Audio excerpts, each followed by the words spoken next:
¿Qué tal? ¿Cómo están? Soy Carlos de Vega. 3 temas, 3 debates, 3 subrayados hoy en mi agenda. Comenzamos con una prueba más de que la realidad supera a la ficción. No hay película de espías mejor que el caso Snowden.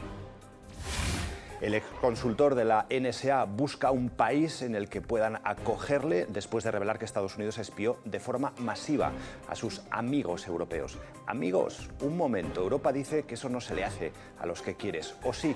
¿Espían todos a todos y no nos lo cuentan? ¿Hay malos y buenos?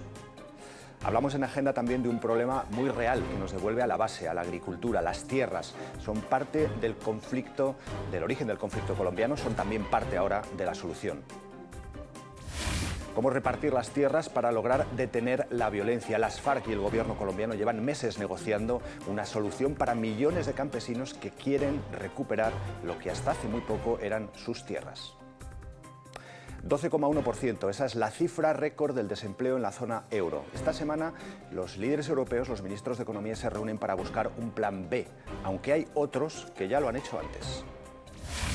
Los propios jóvenes, los más afectados por el desempleo. Apadrinado por esta casa, el programa Plan B ha sido una tormenta de ideas sobre cómo resolver el mayor problema que tiene ahora mismo Europa.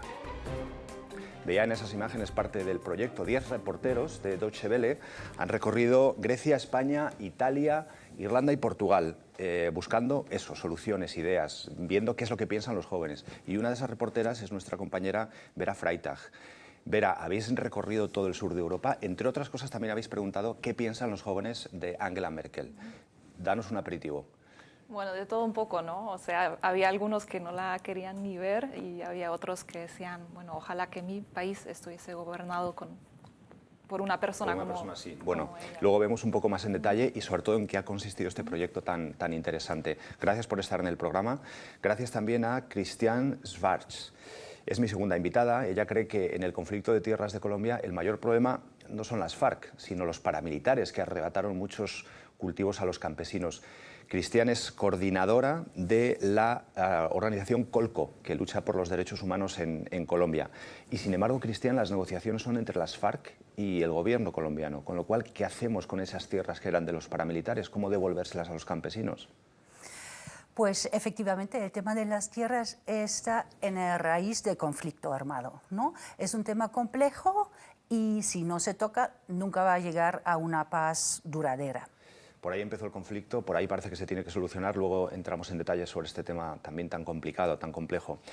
Ignacio Sotelo es catedrático de Ciencia Política por la Universidad Libre de Berlín. Ustedes le conocen porque probablemente le han visto ya en este programa, en alguna otra ocasión ha sido nuestro invitado. Hoy para hablar, Ignacio, de que nunca hay que fiarse de los amigos. Aunque lo cierto es que yo no sé si esos amigos realmente sabían lo que los otros hacían o verdaderamente se han sorprendido de todo lo que está pasando con esto del espionaje. ¿Es verdad que tienen que estar tan enfadados los socios europeos por lo que ha pasado? Están enfadados porque es de dominio público lo que ha pasado. Es decir, el escándalo no es que esté pasando o que los distintos estados no estén informados. El escándalo es que alguien lo ha revelado y lo sabe ya todo el mundo. Y hay una diferencia enorme entre saber y saberlo todo el mundo. Esa es una de las claves, ¿no?, de esta nueva época en la que vivimos. La verdad es que la propia ministra de Justicia de Alemania reconocía que este país hace espionaje electrónico, pero con criterio y limitaciones, decía. Obama puede responderle lo mismo, que ellos también usan su propio criterio, aunque eso incluya vigilar todos los movimientos de los aliados, especialmente los más poderosos, como por ejemplo Alemania, Japón o el propio gobierno de la Unión Europea. En la calle K de Washington se encuentra la sede en Estados Unidos de la Comisión Europea. A la Unión Europea se la llama aquí socio transatlántico, pero ahora se sospecha que Estados Unidos la espió con micrófonos ocultos y ataques al sistema informático. Pero no solo eso, el semanario alemán Der Spiegel informó sobre posibles escuchas en la sede del Consejo Europeo en Bruselas hace unos 5 años. Aquí se reúnen los jefes de Estado y de Gobierno europeos. Las pistas llevan a la zona del cuartel general de la OTAN en Bruselas que ocupan los servicios secretos estadounidenses. La NSA se enfrenta en este momento a duras críticas por su programa de vigilancia PRISM.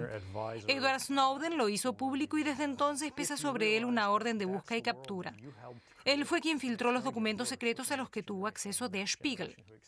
La agencia estadounidense no se ha pronunciado al respecto. Tampoco ha habido una respuesta oficial por parte de la Comisión Europea. Sin embargo, de puertas adentro, la noticia realmente no sorprende a nadie. De puertas adentro la noticia no sorprende a nadie y lo cierto es que Obama sí se ha pronunciado y decía que todos los países buscan formas de informarse más allá de los cauces oficiales. Más o menos pongo el ventilador para decir que todos hacemos lo mismo. ¿Es verdad esto? Sí, en la medida de las fuerzas que tiene cada país. Es decir, hay países muy fuertes y son por eso capaces de tener gran cantidad de información y otros pequeños que no tienen muchas posibilidades, pero se esfuerzan también en tener información, porque información es poder. Y efectivamente en las relaciones internacionales y en las relaciones internas la cuestión clave es el poder, es decir, la información. Con lo cual, Ignacio, ¿tú crees que estos enfados de la Unión Europea, de Alemania, de Francia, son reales o son de cara a la opinión pública, de cara a la galería? Bueno, son reales en el sentido de que el escándalo consiste no en que haya espionaje entre los estados, lo cual es obvio y lo conocen ellos perfectamente. Existen sistemas de espionaje y de contraespionaje en todos los países. El escándalo es que sea de dominio público, es decir, que estemos en un mundo en el que todos se espían a todos. Siempre ha sido así, pero sin embargo el escándalo es que lo sepamos todos. De alguna manera puede estar bien que perdamos una cierta ingenuidad, ¿no? En la que, bueno, yo creo que más o menos asumimos que hay espionaje, pero claro, saberlo es otra cosa, ¿no? Sobre todo porque lo teníamos que saber. Cuando se habla de que las redes son las que han posibilitado los levantamientos en Túnez, en Egipto, en Grecia, en España, había que pensar que los estados no iban a estar neutrales y tranquilos frente a la utilización de las redes. Y lo que sabemos es que las redes es un elemento de liberación inmenso, en el sentido que proporciona información a todo el mundo, y las redes es un sistema posible de control de toda la población. Y ambos aspectos es lo que se han quedado ahora en evidencia. Hay que decir que Ignacio Sotelo conoce muy bien todo este tema porque además de ser catedrático de Ciencia Política, es catedrático de Sociología por una universidad española. Cuando la Unión Europea habla de respuesta a todas estas ataques cibernéticos o espionaje, ¿realmente va a haber una respuesta? ¿Tú crees que diplomáticamente va a haber un enfado real con Estados Unidos con cosas concretas, con hechos concretos? Se habla, por ejemplo, de suspender las negociaciones del Tratado de Libre Comercio. No, efectivamente la negociación del Tratado de Comercio entre Estados Unidos y Europa tiene enormes dificultades que están por el monopolio que tiene Estados Unidos de los medios de información. Es el tema más difícil en la negociación, pero en absoluto va a cambiar las relaciones entre los países, porque lo que se ha descubierto es algo que todos los estados ya conocían y por lo tanto lo tendrán que decir: cuidado, hay que ser más prudentes en que las informaciones secretas, y hay una cantidad enorme de informaciones secretas, no terminen siendo de dominio público. Ya, en este caso yo creo que funciona lo de piensa mal y acertarás, ¿no? Cuanto más enrevesado creas que es la realidad, probablemente sea todavía aún más, ¿no? Efectivamente, en el tema todos especulamos, porque solo los centros muy importantes de información tienen la información pertinente y podrían contestar aquí. Lo que hago yo aquí es especular sobre algo que me parece bien razonable, porque es la tradición de las relaciones entre los estados desde el siglo XVI-XVII, y fue Venecia la primera que utilizó los servicios de información a través de las embajadas para tener un poder determinado. Claro, hay algún plus, y es ese espionaje masivo, ¿no? Que nos afecta prácticamente a todos, que cualquier comunicación puede ser interceptada, ya seas un sospechoso de terrorismo o, por ejemplo, tú, Cristian o Vera. Yo no sé si os sentís como de alguna forma espiadas o realmente os da igual lo que está pasando, porque a los americanos, a los estadounidenses les preguntaban hace poco en una encuesta y más del 70% decían que me espíen, me da lo mismo. No sé tú, Vera, que además Alemania es un país como muy celoso de la intimidad, ¿verdad?, de la privacidad. Todas estas informaciones sobre lo que está pasando en Estados Unidos, ¿cómo las miras? Bueno, la verdad es que yo me siento un poco como los estadounidenses que tú mencionaste recién. A mí, no sé, yo como que me da no me siento espiada, no siento ningún miedo. Yo trato siempre de tener también, o sea, de lo que publico, de también guardar un poco mi privacidad, ¿no? Cristian, es un tema además que yo creo que también está presente en cualquier conflicto, ¿no? El asunto del espionaje en el conflicto colombiano es probablemente un elemento también importante, ¿no?, de sí, comunicación entre...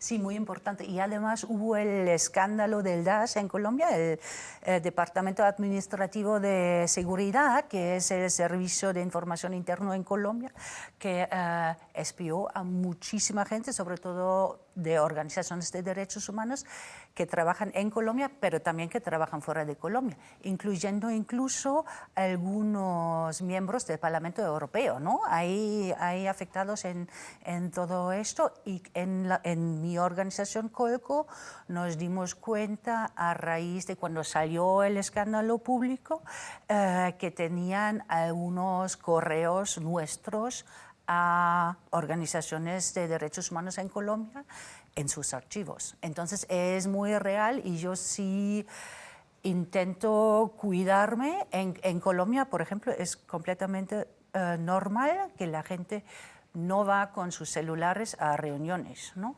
Los dejan afuera, incluso la embajada alemana en Bogotá hace esto, ¿no? Edward Snowden, por lo visto, en una de las reuniones que tuvo con los abogados con los que estuvo decidiendo dónde pedir asilo, les pidió a todos que metiesen los móviles en la nevera antes de comenzar la negociación, por esto que cuentas, ¿no?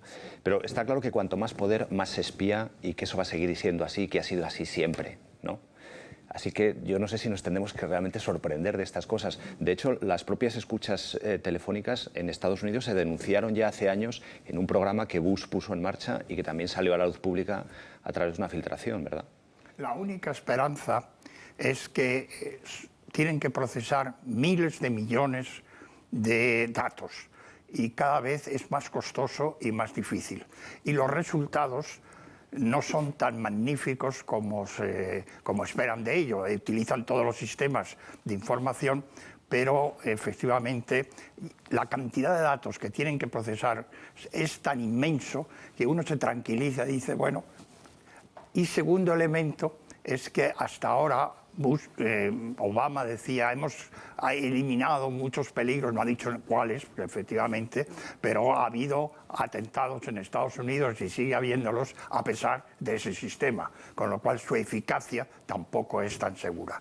Su argumento, la seguridad tiene un precio, efectivamente, pero cuidado, no se hace solo por razones de seguridad, y no se demuestra que sean muy buenos estos sistemas para la seguridad. Lo que sí se hace es que en muchos campos, y sobre todo, no hemos olvidado, el mayor espionaje se hace en las patentes entre las distintas industrias. El espionaje económico es todavía más importante porque significa mucho dinero que el espionaje de lo que pueden hacer los gobiernos, que en último término a los amigos se les tiene ya muy bien fichados y saben lo que hacen y lo que no hacen.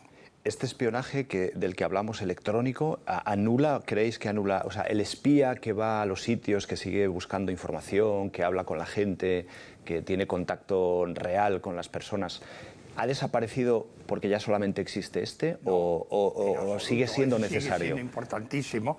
La función de las embajadas es facilitar informes del país en el que están. Otra cosa no hacen, porque las negociaciones entre los estados se hacen ya directamente.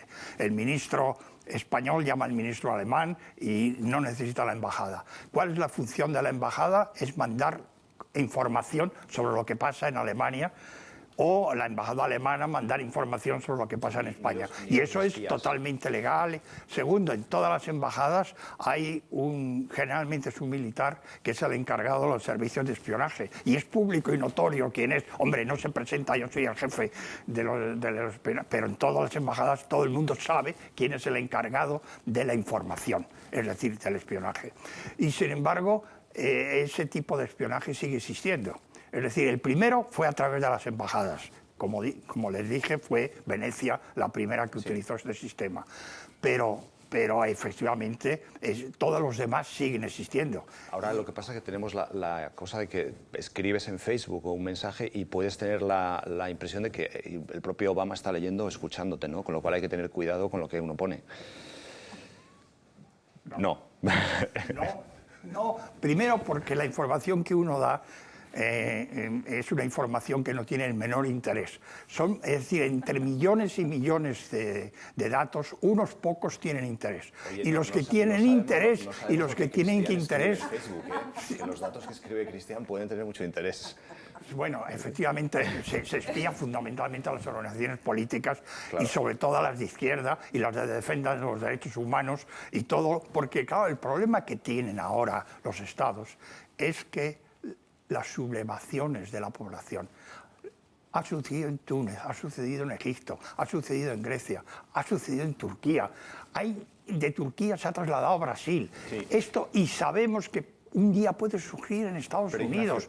Estos movimientos son los que verdaderamente la asustan y son los que llevan a un sistema de control enorme. Excesivo o, digamos, tirando por porque lo alto para es que captar. estos movimientos solo surgen a través de los sistemas, las redes sociales. Pero y las redes sociales son los que han posibilitado todos estos levantamientos y los que van a seguir. Pero entonces posibilitando los levantamientos tú das por buena la afirmación de Obama de que todo esto nos sirve para entender mejor el mundo y que es cierto que estos sistemas evitan atentados.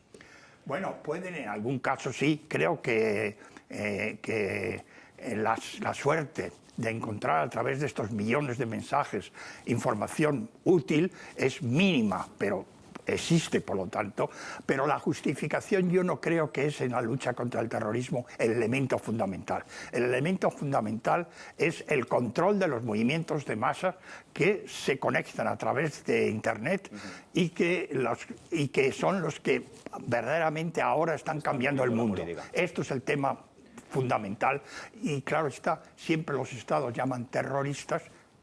Erdogan lo ha hecho en Turquía, ha llamado terroristas a los que se manifiestan libremente.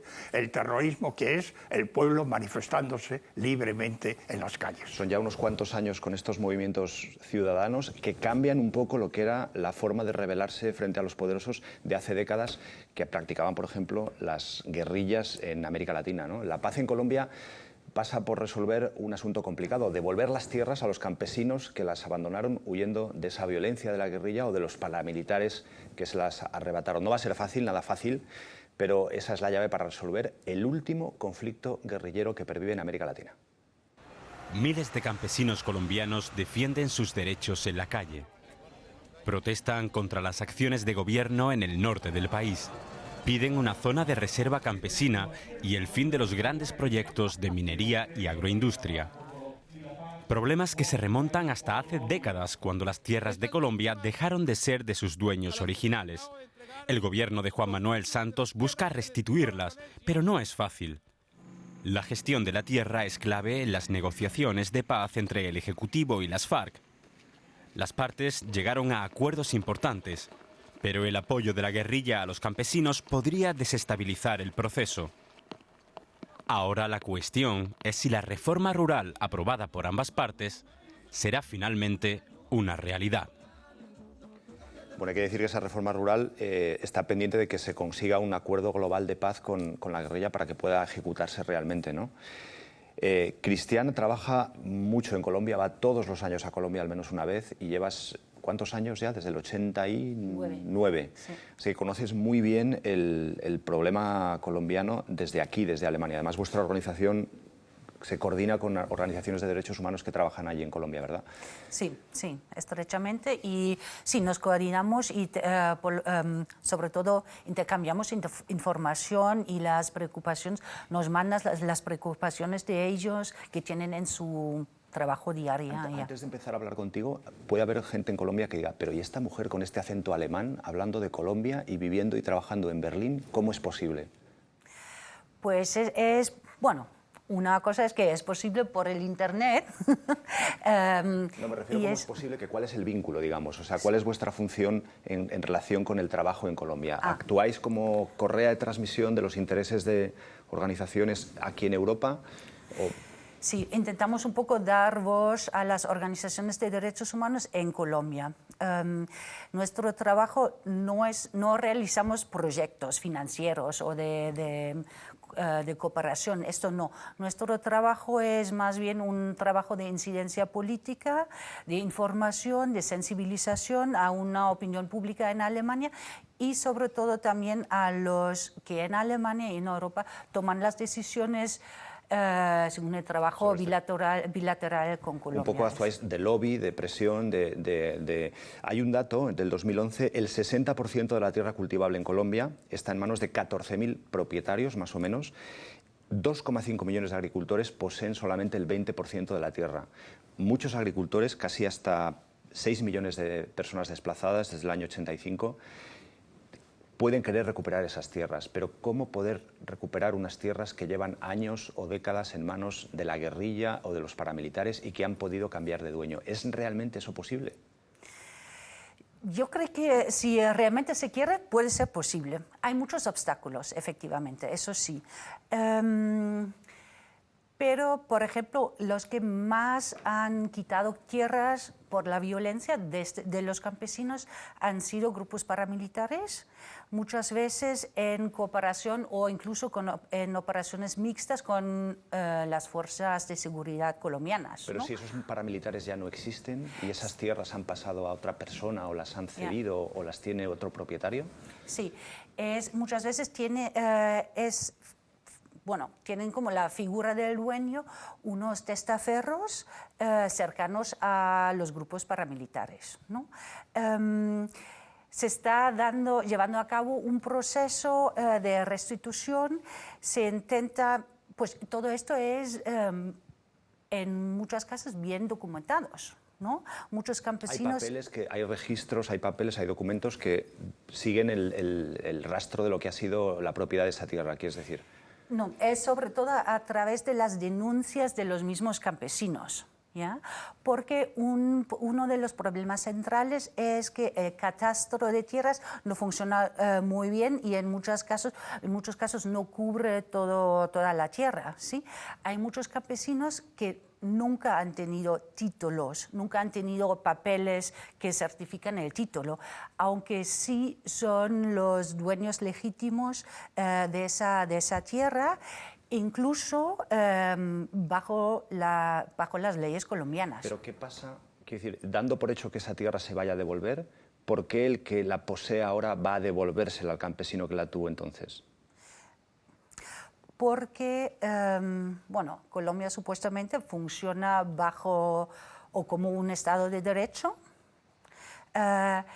y hay documentación durante muchos años de que estas tierras fueron robadas, fueron sacadas por violencia de los campesinos y tienen un derecho de volver a esas tierras. Luego, lo complicado es, y esto también es parte de la ley de restitución de tierras, si la tierra está utilizada por cultivos, etc., el dueño anterior podría ir allá y trabajar en estos cultivos. Entonces, la problemática es que el dueño está limitado en su derecho, en su decisión de qué quiere hacer con la tierra. Esto es un conflicto muy grave. Es una cosa muy técnica, pero es verdad que es la clave de la paz en Colombia, ¿verdad? Hay casi algunos cálculos hablan de 10 millones de hectáreas que están en manos de los que no deberían estar, que están robadas o que han cambiado de manos. Y se ha devuelto muy poco realmente, ¿verdad? Se ha devuelto. La ley de restitución de tierras lleva el mes pasado 2 años. En el primer año han devuelto menos que 1% de la tierra que ha sido reclamada por sus dueños. Por cierto, que a todos los que nos están viendo desde Colombia y también desde otros países de América Latina, el problema de la tierra lo hemos hablado también en este programa, por ejemplo, con Perú, los latifundistas de Perú que acaparan muchísimo de los terrenos del país. ¿Qué pasa en su país? ¿Cómo está este asunto? ¿Hasta qué punto la tierra es del que la ha trabajado o de los campesinos que la han tenido siempre? ¿Y qué pasa en Colombia?